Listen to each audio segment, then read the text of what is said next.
Today, baby boomers' monetary policy.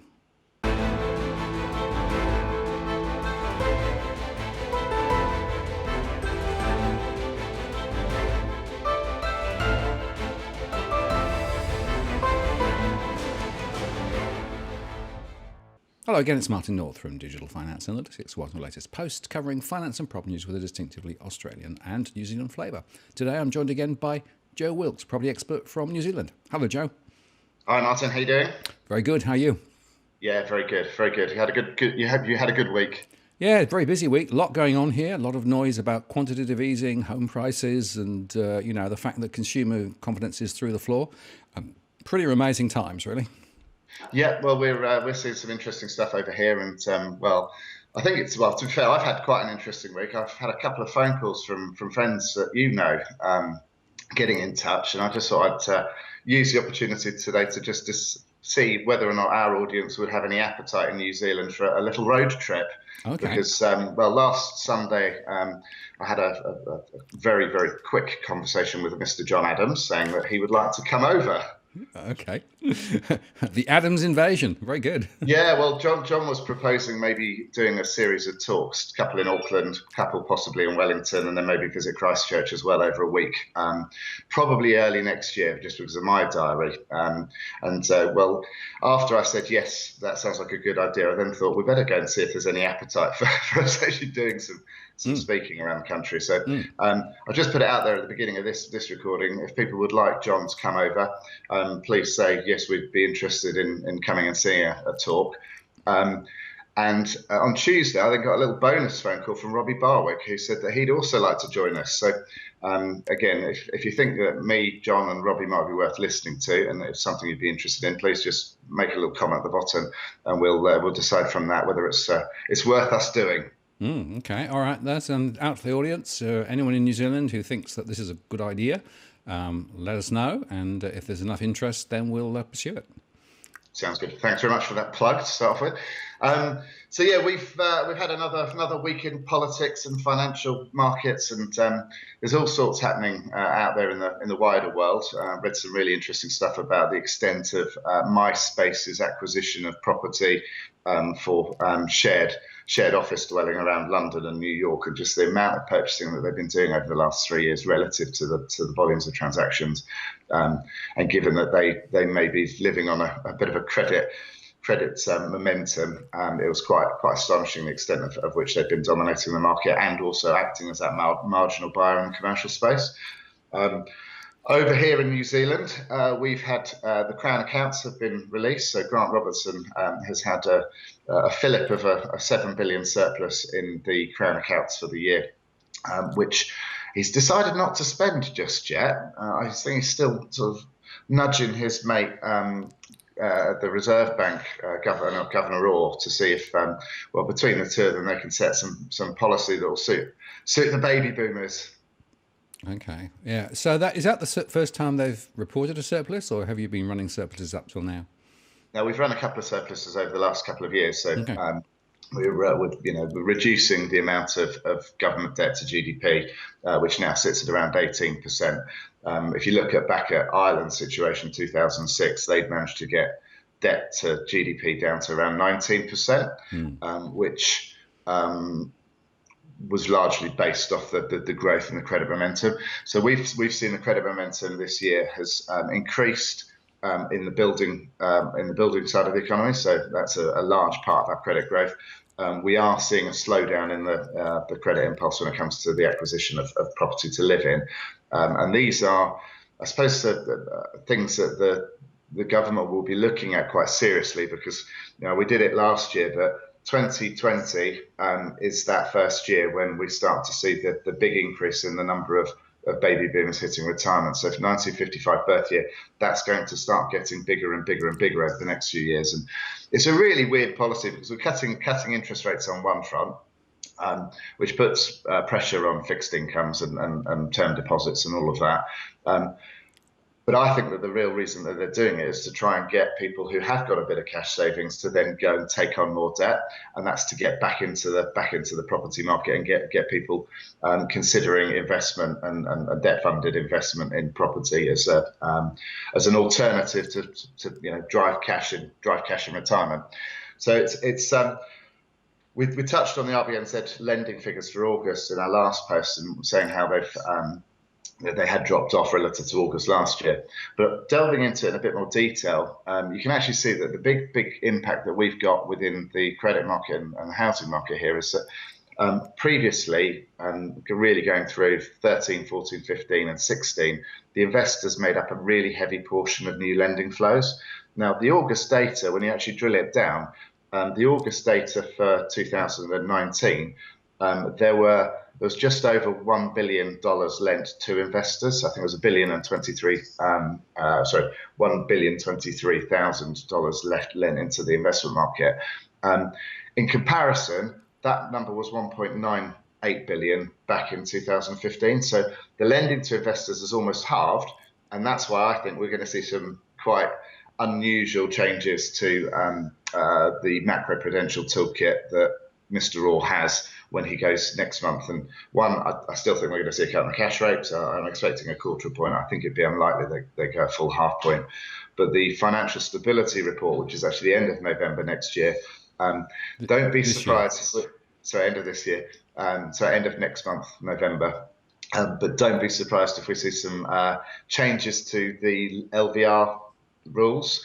So there have been caps on lending to investors. It was 40%. It was dropped to 30%. And I think that we're going to see a further cut in that in November. Just a guess, because they're desperate to keep this momentum going. So that basically means that people can get an investment property with a smaller deposit. That's what you're saying, right?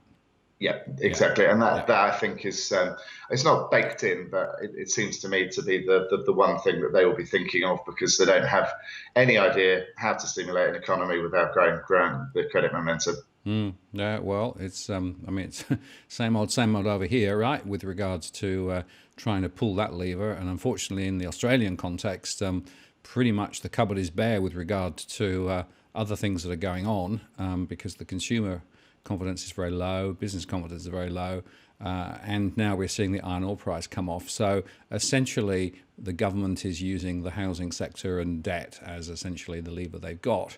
The trouble is, it's not necessarily working that well at the moment, because although the new credit flows here was up a bit, the total amount of credit in the system is not growing anything like it was.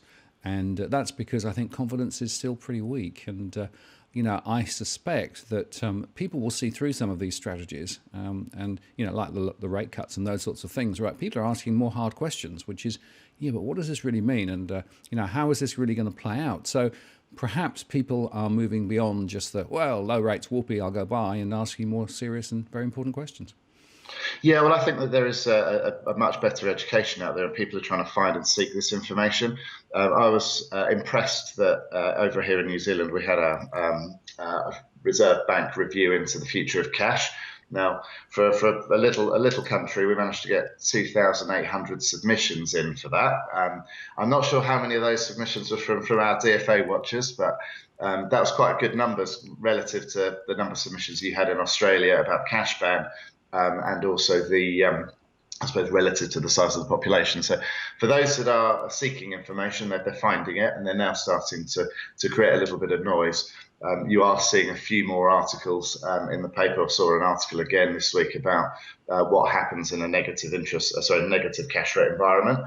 So those questions they're starting to be questioned, and I think that for me it's good to see more younger people taking an interest in this, because it is the younger people that are bearing the burden. It is the younger people that have been targeted. We looked at our Are You Being Enticed into the Property Market post last year, and just that switch of how the bank's focus on propaganda had moved away from the investment sector to the first-time buyer sector. Last 3 months, first-home buyers have been responsible for over 17% of the new money lent. So, and that's come off from where they were back in 2015, where it was about 9.5%. Now, my concern is that I still don't believe that the loan numbers relative to the transactional volumes match up. And I do think that we're understating the size of total household exposure. I don't know if you saw an article from ANZ over in Australia this week. They're talking about they're going to look to limit the size of loans to 9 times household income. I know. I'm thinking you were making loans above that previously. Wow. I know, and I have no doubt that we'll have people, particularly in Auckland. If you look at the average price to income is around 10 times income. So I think that we have seen that here as well. But how clear is this monetary policy, or are we really seeing the transparency that the younger generation need to make sensible decisions moving forward? Yeah, well, I think one of the things people need to understand is that there is an agenda, right?